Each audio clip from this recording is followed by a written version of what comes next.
This is Multiverse Musings, the vidcast.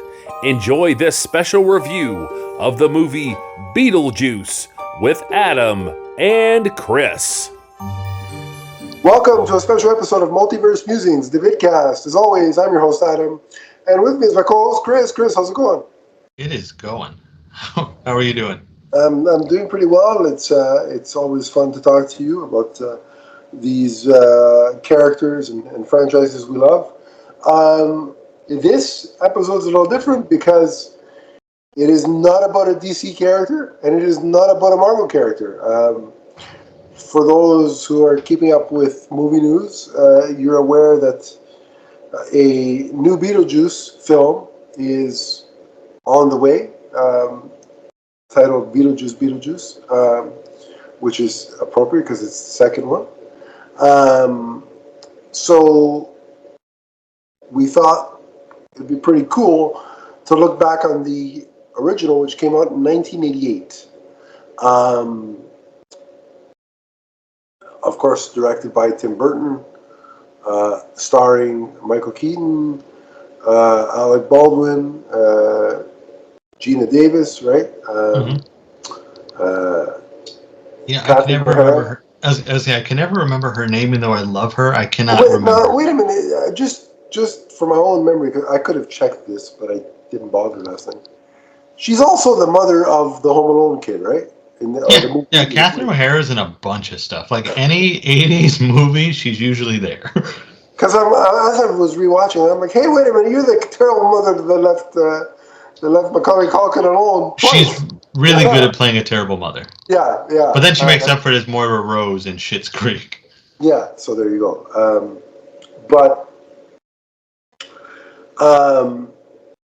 So we thought, let's take a look at that movie and do a retro review. So, as we always do with with the DC and Marvel movies, we'll kind of sort of go over our background with the movie. I did not see this in theaters. This was I think I saw it for the first time on TV at some point. It was in between 89 and 92, somewhere, because I know it was in between one of the, or both of the Batman movies, and the reason I watched it, because I was aware at that point of Michael Keaton, because he had done Batman. So, but I remember seeing it on TV for the first time. And I remember loving it, just because of how, when I was a kid at the time, how weird it was, like unique it was. And I was more sort of aware and attuned to the animated series. And that was really my first sort of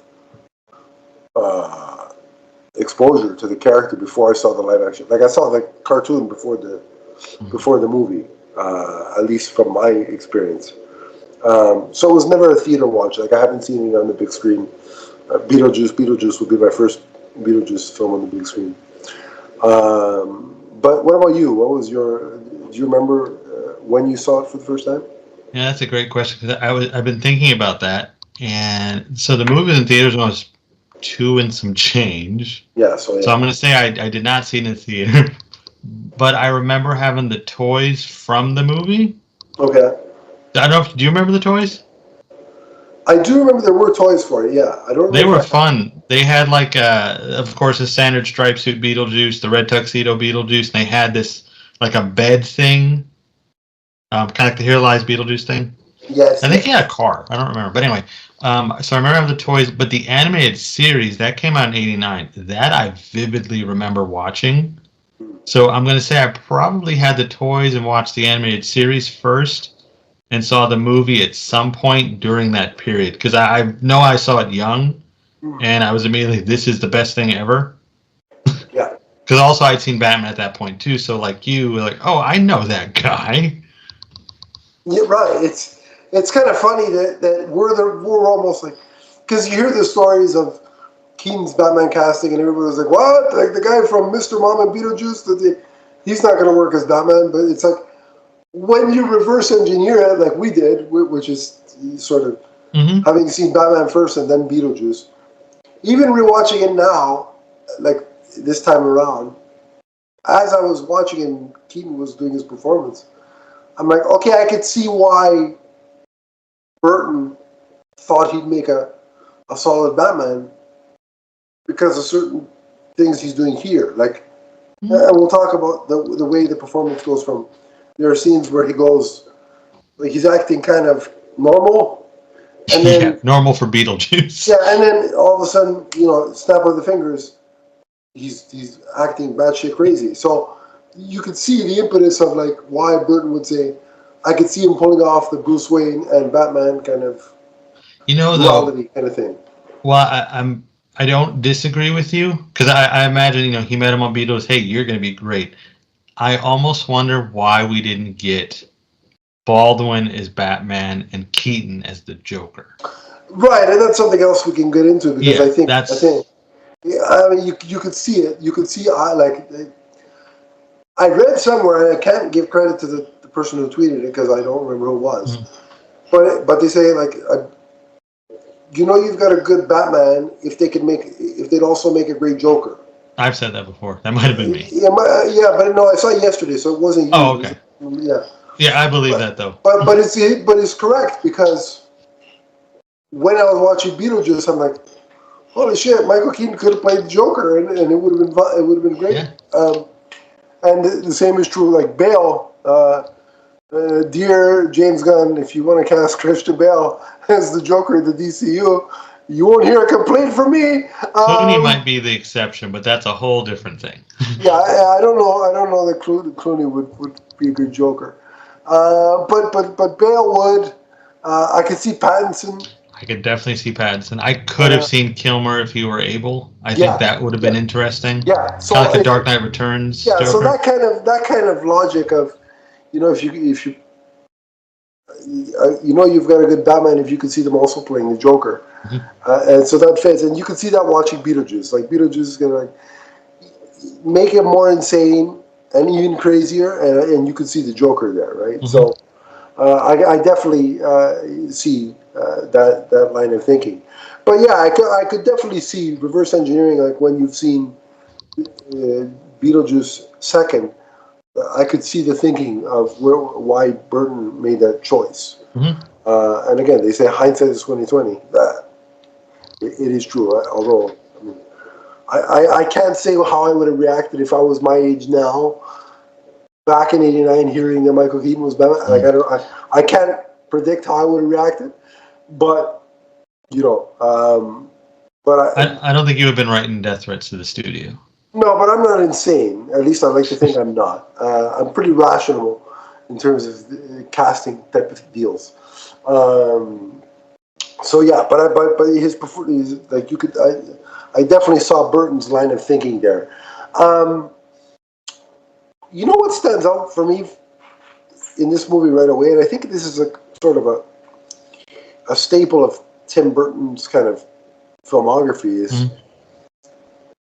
The initial, like as we're going through the town and we're following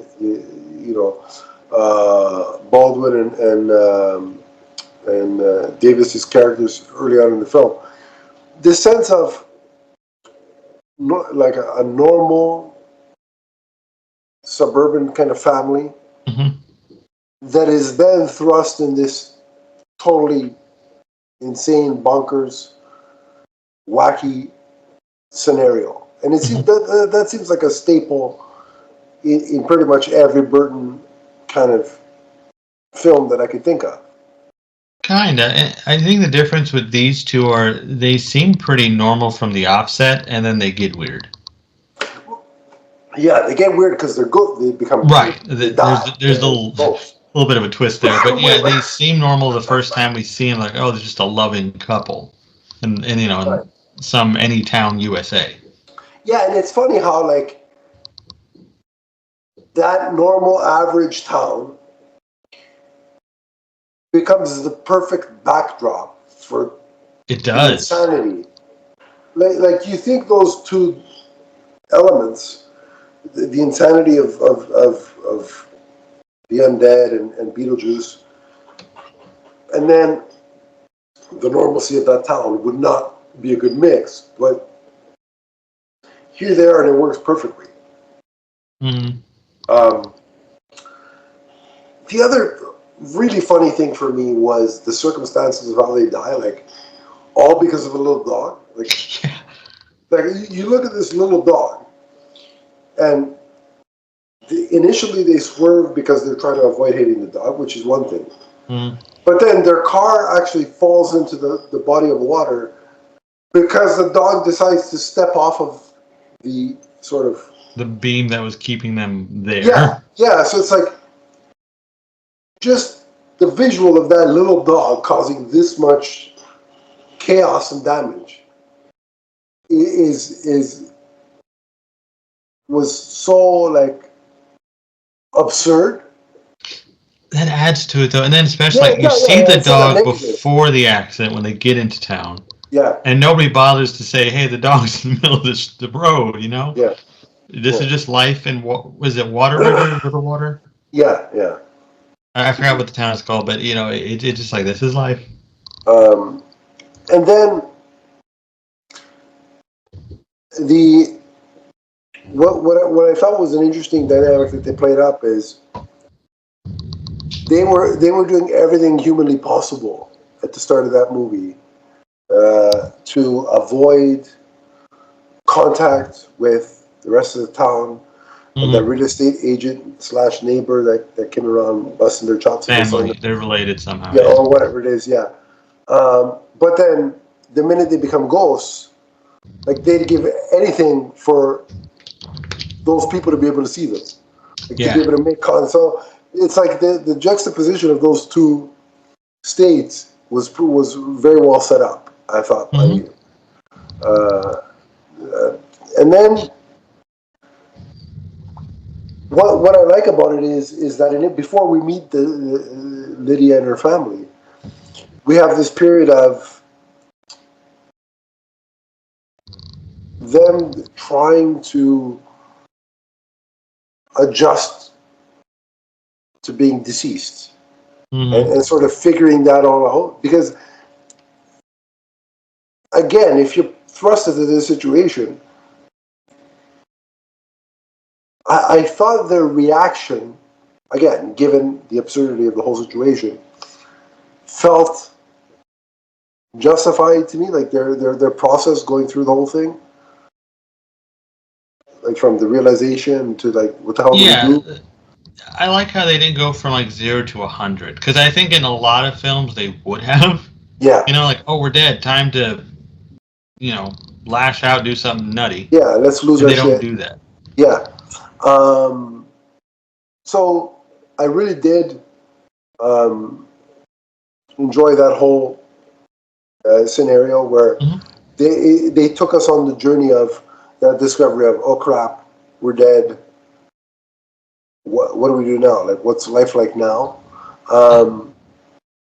There's also something cool about it where they're still figuring out what's going on when Adam leaves the house for what he thinks is a second, and it was 2 hours, and that was a neat concept too, because the movie doesn't give you everything at once. Even as a viewer, we're kind of with the Maitlands here. We don't know exactly how this is or how to navigate this. It doesn't spoon feed you. Right, and for a movie like this, where it's a comedy done in astonishingly 90 minutes. They do a lot with the time. It's a very tightly paced. It's very well paced. Yeah. Not to make it sound like it's Shawshank Redemption or something, but it's just a well-made film. It is. It very much is. I got to give a shout out to, I guess, the afterlife world, we can call it. The production design and set design in that portion of the film was phenomenal. And I love the fact that it was the most strangest, like the waiting room. I love the waiting room. Was like the worst. It was like waiting for a doctor's appointment, but on steroids. They had the number that you get that gets called, and and it's cool because it's like whether as like us in our daily life, whether we've been to the daily, like the meat shop, or at a doctor waiting, we've all had that kind of experience of, like, let's get on with it, let's move along, like. Yeah, call my number. Let's get this over with. But it's like amplified to 1,000 here, and it's just so weird and odd. It's like, because think about it. What, like, I think in this kind of space, when you're dealing with the afterlife and what that would be like, your imagination is king here, because who the hell knows what that's like? We have no frame of reference, right? So it can literally be anything. And this is where I think Burton excels, especially in this movie, because it is just purely his imagination going nuts. Yeah. He took what would normally be kind of realistic, a doctor's office, let's say, or reception, something like that. Yeah. And he turned it up just enough to where it's odd, it's unique, and it's very eye-catching. Even the explanation for why everybody looks different, it's the way they look when they die. So whatever that was, like even the receptionist looks like a normal person until you see her wrists. Yeah, because she, like, I guess, yeah. Yeah, her little accent as she refers to it. Yeah. So I just think, and also like when they go in the filing area and the guy is on the wire, it's just so weird and fun. Yeah. Like, why not have fun with that? Well, yeah, I mean, look at the space you're playing in. You might as well go nuts, because you can. You can go scary if you want. Like, they could have made it terrifying or something like that, but... Yeah, but I don't think this intended to be a horror. Like, no. No. I would be shocked. I mean, I guess if you're 4 or 5, certain imagery might scare you, but... I would think maybe the snake might be scary to somebody or a child, but anybody beyond the age of, like, what, 10? Maybe even like 5 or 6. Yeah, nobody's going to get scared by this. I don't think that was the intention. No, but I just mean, like, you could have done it that way and it would have been... Yeah. But I like this. Yeah. The quirkiness of Burton is on display, and I love it. Burton's one of my favorite directors, and this is what I love about him. Yeah, he's like I said, when he's on, he's one of the best at what he does. Eccentric Burton is the best Burton. So he's kind of like Wolverine in a way.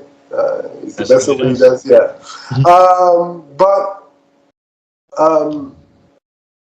So I love the look of that whole thing. I think, just to say what I think the scariest, or like the most traditionally scary part, was the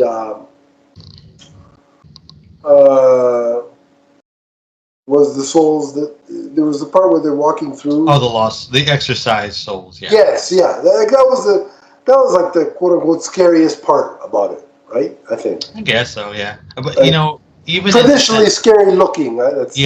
I'd say that even in that context, I don't think they were scary, but they're interesting looking.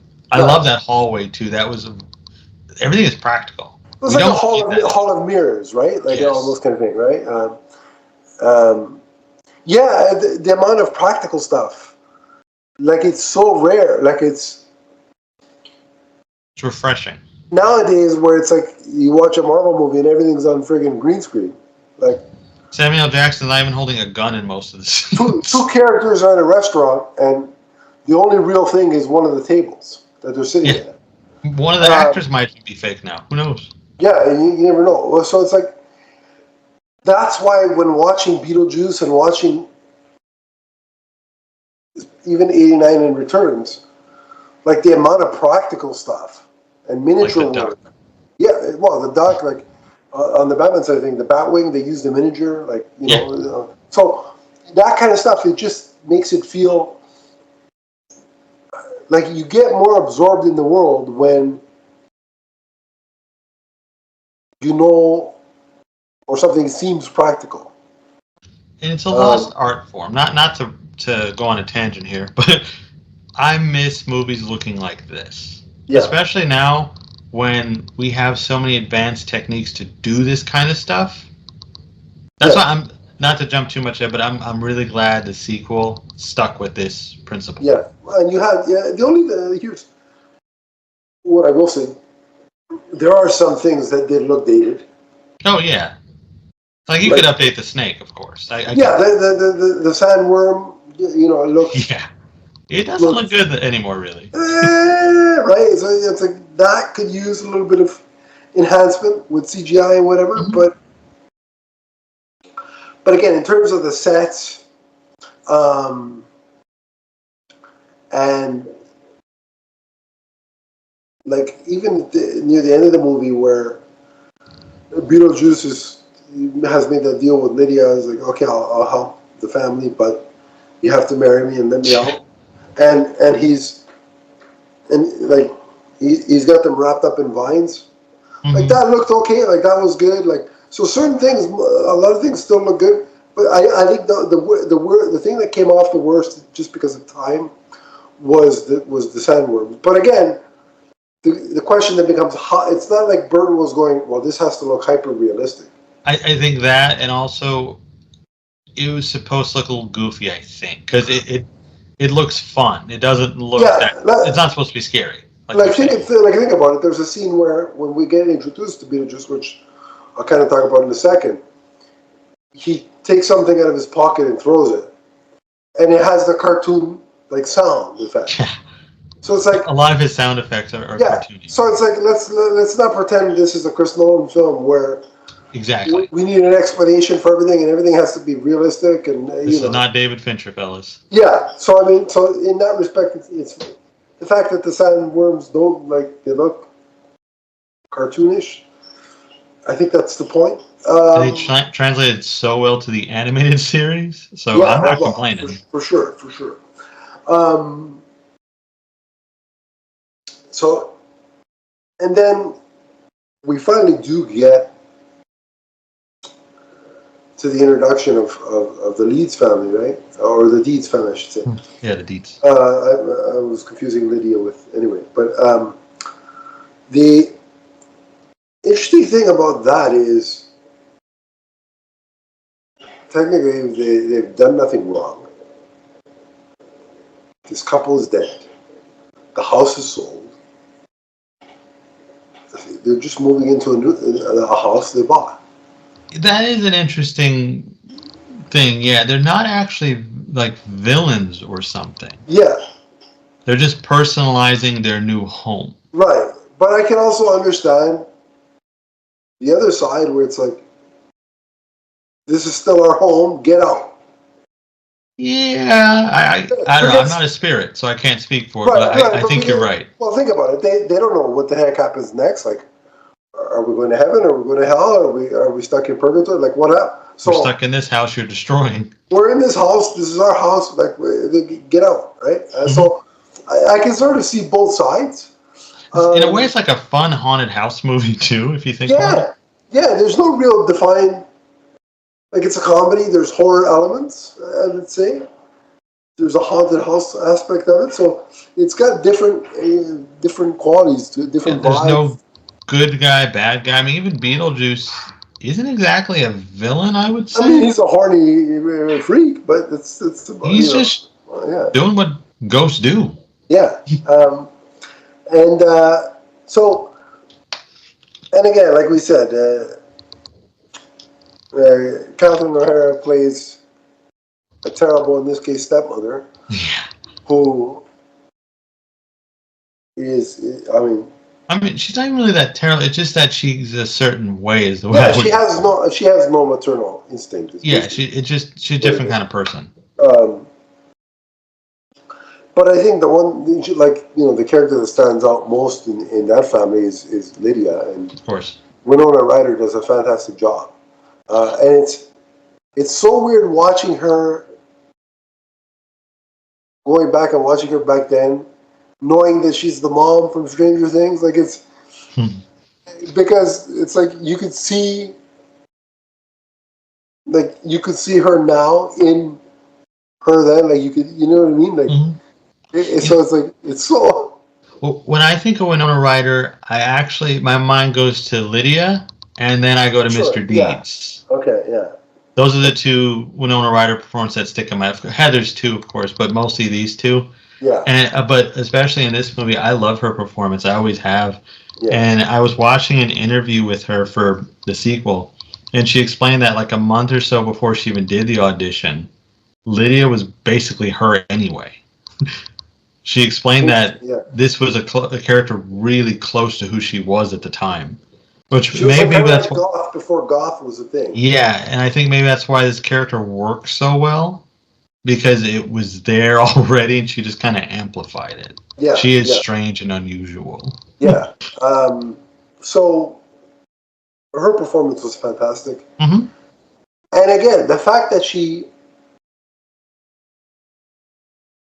wasn't afraid of these quote unquote ghosts that she was seeing made sense because she was quirky to begin with when we first meet her, so it's like that's on brand kind of thing. But then, really, are these two people scary at all? No, because they don't look. I mean, they can do things with their appearance, but on the outset, they look like two normal, average human beings. Alec Baldwin and Gina Davis. Yeah, what the hell's supposed to be? What are you supposed to be afraid of there, right? So, her reactions to the whole thing made sense in the context of what they established with her character. Yeah. And I also like that too, that she wasn't scared because I think generally when again they could have went 0 to 100 with it, and they decided not to. She also kind of gets eased into it, and then it's cool to her. Yeah, which made a ton of sense for that character. Yeah, for her, but the other characters do not respond the same way. So. Well, right, because but again, they don't see them. So right, they don't see them. Yeah, there's the fear element makes sense when you don't see something, but you hear strange noises, you hear screaming, you hear whatever. And your first interaction with them is being possessed. So. Right, which we'll get to. But I think, you know what kind of stuck out in my head is how long it takes and how little we actually see throughout the whole 90 minutes of Beetlejuice. I think he is on screen for 15 minutes, is what I read. Yeah, I think Michael Keaton was talking about that. 12 to 15 minutes. Yeah, he's not in it a lot, but his scenes are so memorable. Even, like, we didn't mention it, but the first time you actually see him, and we don't really see him full on, he's reading the newspaper. We just kind of hear him mumbling. Voice, right? Yeah, you hear him mumbling bullshit. And it's just memorable. So he really makes the most out of that. The movie is really just Gina Davis, Alec Baldwin, and Winona Ryder. Right. And the reason Beetlejuice is needed is because they've tried to scare the crap out of this family. It doesn't work. Mm-hmm. So they're like, all right, let's call on Beetlejuice. Called professional. Right. Well, yeah. Bioexorcist. Yeah, which I thought was hilarious. I still don't know what that means, but it sounds good. I'm not sure, but it makes sense. Like it fits. And again, the introduction when he meets the Maitlands. Maitlands, yeah, thank you. That whole scenario was great. First of all, in the way they used the town, the diorama of the town, the miniatures, yeah. Yeah, the miniature. The way they use that to effect, like, I like that. Oh yeah, me too. That was very well done. And then there's that introduction scene where you have Keaton going from one version of his persona to the next on the snap of a finger, like when they asked for his credentials. I love that. He's just using his Michael Keaton, like his regular Michael Keaton voice, right? To start, like he's listing off a bunch of stuff. Graduated from Harvard, whatnot. Yeah. So basically, that's Michael Keaton, and then 2 seconds later, he snaps into the Beetlejuice persona, and it's so wild and different. And it's seamless. Yeah, and it's like I told you this last night when we were talking. But in that scene, I got a little bit of it called to mind the Let's is Get that the Nuts. scene you were talking about? Okay. Yeah, it called to mind the Let's Get Nuts scene from Mm-hmm. 89. So I thought that was pretty cool. And you know what I kind of didn't notice is, and it took me years. There's the same thing with Batman Returns. I didn't notice this when I was watching that one until later, until I got older. But man, Beetlejuice is perverted. Okay, so about Much like the that. Penguin is in Returns. Yeah, I think I went a long stretch without watching this movie, and not because I don't like it. I love the movie, but it's just not something I said, "Oh, I got to watch this X amount of times a year." Yeah. But it's become a thing now. I've watched it more and more as an adult, and the first time I watched this as an adult more recently though was I think it was last year. It'd been a while, like I said, it'd been a stretch. I did not remember how raunchy this movie actually is when it comes to Beetlejuice. Yeah.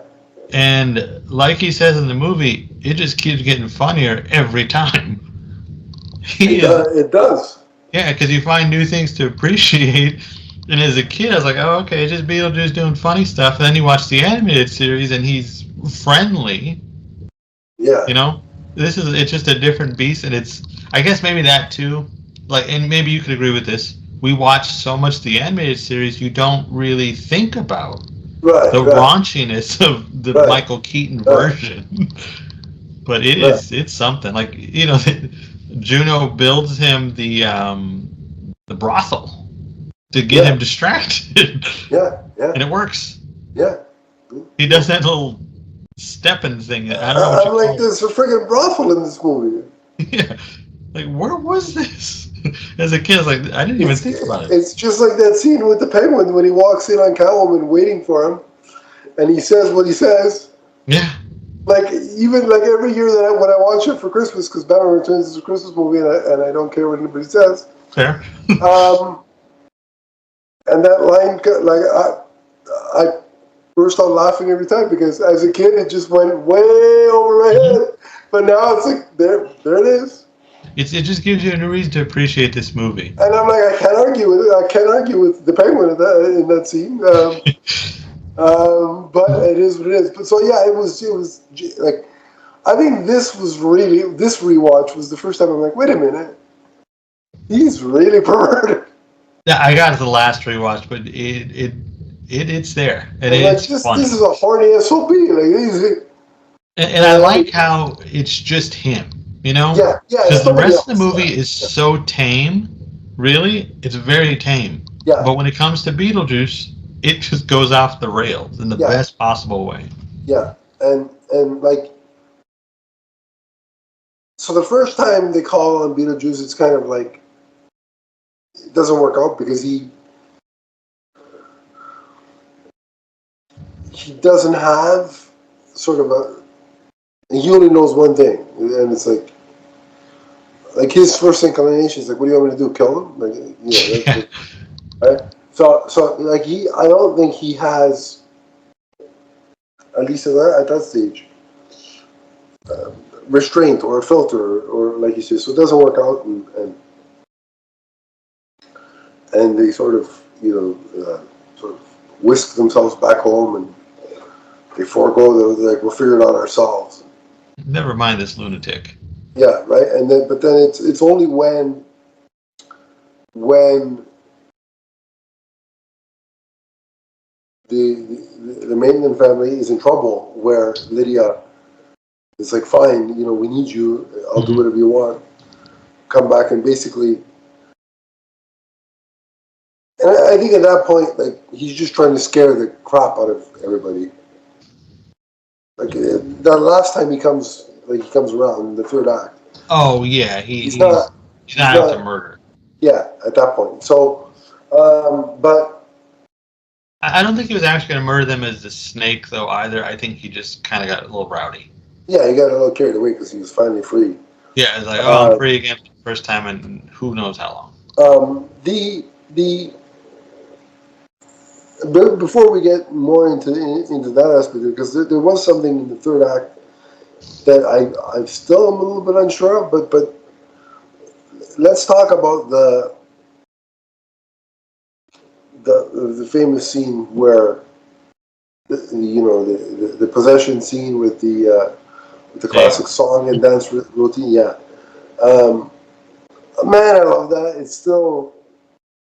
I remember that was a big thing when I was a kid. Like I would get excited about that scene, but it's still just so much like it's like if you think about a possession and all like you're saying, all the ways you could do a possession. Like you could, if you wanted to, you could ratchet that up to 100. Yeah. Make it a horror thing, but it's so much fun, and it's like the moment it happens in the movie, you're not expecting it, and it's like just watching it. You can imagine that the actors were probably having a ball doing that on set. I think that, yes, they look like they're having a ball, but what stands out to me, and this is a personal preference of my own, I really don't like when people break into song in films randomly when it's not a musical. Sure, yeah. It's always a very cringe-worthy moment for me. Sure. Or most of the time. But here, not only do I accept it, I enjoy it because it is so much fun. Because we've been introduced to these characters and we are under the impression they are very, I don't want to say uptight, because realistically, I don't want to sing Deo at a dinner table either. But, sure. But we're introduced to them and shown that they are a certain way. They have a certain demeanor. And so to see that dropped here and them doing something so out of character and that the way they react to it as it's going on, like Otho with the ice bucket, and you could see the way he's looking like, what is happening? Yeah. Is just cinematic magic. Yeah. They had lightning in a bottle in this scene, and that's why this particular scene has stood the test of time, because you watch it even now, and it's insanely entertaining. And it's iconic. Like the song, anytime you hear the song, the first thing you think of is Beetlejuice. I didn't realize the song existed outside this movie for the longest time. Yeah, exactly. So it's like, like... And then, of course, you have the shrimp thing, and, they're in the cup. Yeah. When it grabs onto the guy's face and pulls... Yeah. That was pretty cool. I mean, and just to go to your point where you're saying, that Lydia's family is not necessarily the villain. I mean, the worst thing that they want to do is then use the mainland, the ghosts of the mainlands to, to sort of sell this haunted house experience, and to make money off of it. But is that necessarily a bad thing? It's not like they were trying to exorcise them from the house. Yeah, and not to play devil's advocate, it would have given them something to do. Yeah, I mean, at this point, what do they have to do? Like, well, I mean, you guys are stuck there for 125 years. What else do you have to do? So, right, and so... Like, not to side with the Deets, of course. I'm just saying. Yeah, but like they're not a bad, like they're not the villain. Like there is no central villain in this. I mean, Beetlejuice is at most a disruptor. Yeah, it's kind of interesting because I think we should classify him as the villain, but he doesn't really do much in the grand scheme. It's his movie. He's the title character, but Beetlejuice just kind of, like you said, he corrupts stuff. He's just kind of there. He comes in, causes chaos. Yeah, and he even saves the Maitlands. He keeps his word. Yeah. He just wanted to marry Lydia, so I don't know. Now, why? My question is, why in the third act? And I'm always going to, unless I totally missed an explainer, which could be possible. When they're being sort of summoned, and they have the wedding outfits there. Yeah. Why does it age them? Why does it cause them to kind of decompose? Because Otho is doing an exorcism, and he doesn't realize that. Got it. Okay, so, like the Lost Souls room, that's why they showed that to us. Okay. That's what happens when the souls are exorcised. So that's why they're falling apart. Okay, got it. Now you see, now it makes more sense. Yeah, that's why they're falling. And Beetlejuice stops the exorcism, like he said he would. Just saying. So he stops the exorcism. They go back to normal. Yeah. It also shows that they can wear different clothing, which is kind of a different thing because it doesn't go along with what we've been shown. Yeah, again, Like the Maitlands seem to do things that don't agree with the world in a way. right, because what are the rules? I mean, did they establish a rule in terms of?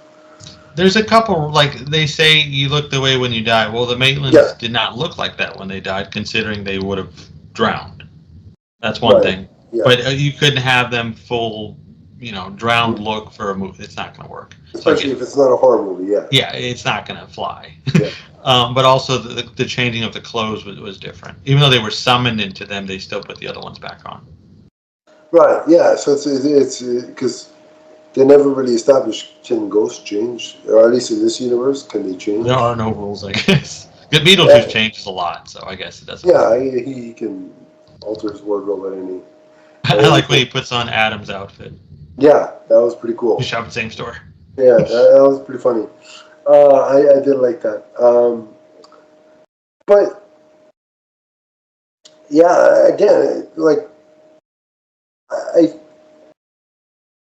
what I liked about the third act was there was funny elements, but it did get a little creepy. Like nothing that you'd classify as horror, but there was a creep element, like a creepy element to it. He gets ramped up. Yeah, so I thought there was a good balance between the comedy and the creepy. In certain points, I think it was well executed. The sort of balance between the two. Um, what was really weird at the end was um, the when so Lydia's coming home from school, she's had her exams and whatever. Did it not seem to you like the Maitlands were doing more of the parenting of Lydia than her actual parents? That kind of goes with a line in the film too, like when Barbara wants to, like when they've got their scary faces on Yeah, before the third act, and Barbara says, "I want to be with Lydia." Um, I'm assuming what happens at the end is kind of like what happened to the animated series, except yeah, it's Maitland instead of Beetlejuice. They just all become friends, and yeah, it's like a co-parenting thing yeah. going. But it just seemed like they're like, okay, you can parent our daughter, and we'll just do our own. Yeah, and also I guess they were just helping her with schoolwork, so maybe. But I don't know. I always thought that was kind of strange too. Like the real parents are just upstairs doing their thing, and the Yeah, Maitlands are, what'd you get on the test? We yeah. studied. I'm like, wait a minute, like, wait. Are the Deets dead? What's going on here? Yeah, like, hello, like, did you make them your personal babysitters? Is that what? I think that's what it is. Is that They're what they're this is? unpaid babysitters, and in a way, everybody wins. The Maitlands get Well, a they get to kid, stay in their they get to stay in their house. Yeah, and they have a kid to mess with, like they wanted. And the Deets, the father gets to relax, and what is it? The wife's name? I can't remember her name right now for some oh reason. shit, yeah, that's right. What is I her can't. name? You mean Catherine Catherine O'Hara? O'Hara's character. Catherine O'Hara, what is her What name? the hell is her name? Hold on. I want to call her Moira. Sounds It's about right. Delia. I don't know why I couldn't remember that. They say it like 25 Yeah. times. And Delia's doing her art stuff. She Yeah, so even it's made the like, cover of the magazine. yeah, so it's like everybody wins. Yeah, everybody wins. It's a Except for happy ending. except for Beetlejuice, who's I guess he's the villain, yeah. in Because the everybody. waiting room, right, and in the afterlife, and at first he's flirting with a woman who's Cut in half. the top part of her body is on one side of the couch, and Which her legs. that's that's such a neat image when you think about it, the way Yeah, it's done, and yeah, how she has both seats. yeah, Another one I like in the waiting room is the guy who's smoking, trying to cut back myself. yeah. Actually, he looked really cool. He Like, did. yeah. I kept watching, like, how did they even do this? But It's probably like a manic, like a what's it called? Like like a puppet. a prop. Like they made. I was thinking the body is like on the couch, and they just had an actor put his head through it. Yeah, pretty much. Yeah. That's my guess. Yeah. But yeah, the ending waiting room is a good time too. It's a good cap on the film. Yeah, because he's hitting on the legs, and then she slaps him like when he tries to touch her or whatever, and then he moves over and he sits in between the head shrinker and The shrunken head. and the shrunken head. He's like, and he steals his number, and so the head shrinker shrinks Beetlejuice's head. And first he's like yelling about it, and then he's like, "Wait a minute, this is a good look for me." You know, with the. I hope like the new one takes off right from this moment. Considering like time passes so fast. Yeah, it's so different there as opposed to I'd like to see like his number finally gets called, and that's when the movie starts. Yeah, I could see that. Because that would explain the progression of time. But it's just like this movie is just. It's just so much fun. It's just a good time, and it is. Like everybody gives a good performance. I think, like I said, my personal favorites are Keaton and Winona Ryder. Mm-hmm. But everybody's good. Yeah, nobody phones it in on this, and they all have such. I don't want to say developed characters. We don't. I mean, the movie's only 90 minutes. Yeah. But they all have distinct characters. The only thing I would have liked a little bit more of was a backstory for Beetlejuice. I feel like if we know where he comes from, it takes away from the character. Because I think we're going to get a little bit of that in the sequel. I think we are, especially with, when they do the marriage, the wedding at the end. He mentions that he was married before, and he takes the ring off his finger, and then in the sequel we see Monica Bellucci is playing that wife who's missing the finger. Yeah, so we're going to get some backstory. Like, I don't want everything revealed, but a little bit would have been. I would like to know how he died. Because remember, like the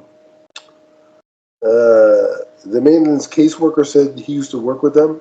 Yeah, he was the assistant. He was Juno's assistant. I'm also curious about that. But mostly, I just want to know how he died.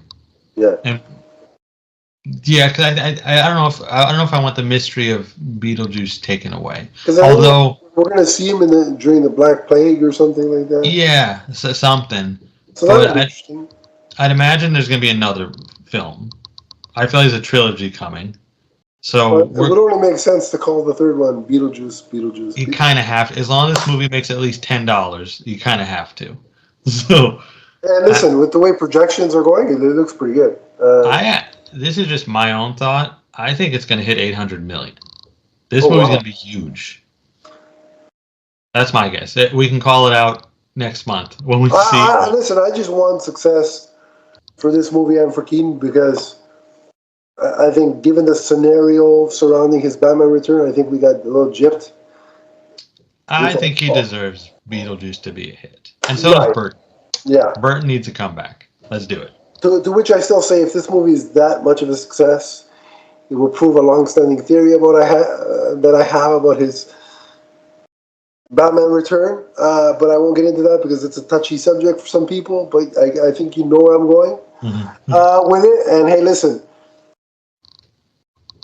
I'm not going to be as forceful as other people because I'm accepting of all the Batmen, even though Keaton is my sentimental favorite. But listen, if this did bonkers numbers and this somehow urged Warner Brothers to make a proper Batman Beyond with Keaton as one final goodbye, I mean, I'm not going to complain, but that's pie in the sky hoping. But anyway, I want the success for him because he deserves it. Like I said, he deserved, I think, a better turnout for his Batman return, so I hope he gets it here. But I'm so looking forward to it. And I love this movie. This is going to be the start of a yearly rewatch for me. Oh yeah. Probably going to do it at around Halloween, just because it seems to fit. When was the last time you watched it before this? It's been a couple of years, about at least a minimum 3. It's been a couple of years. Oh, okay. Yeah, I watched it last October, I think, as part of my Halloween. I think it's going to be like a Halloween kind of yearly experience for me. So, yeah, I had a blast. Just keeps getting funnier every time. I love the movie. It's so much fun. And I guess let's go ahead and give it a letter grade.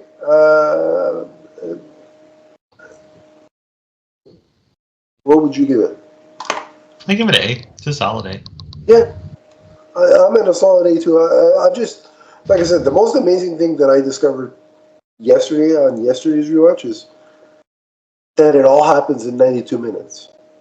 Yeah, like I'd seen it. Of course, like I said, I saw it more recently than you have, but at the time, it just doesn't register that it is this short because they do so much, and it's in like the a lot of time doesn't even pass really from start to finish. I think it's 3 months, but we only see a couple days out of those 3 months. Yeah.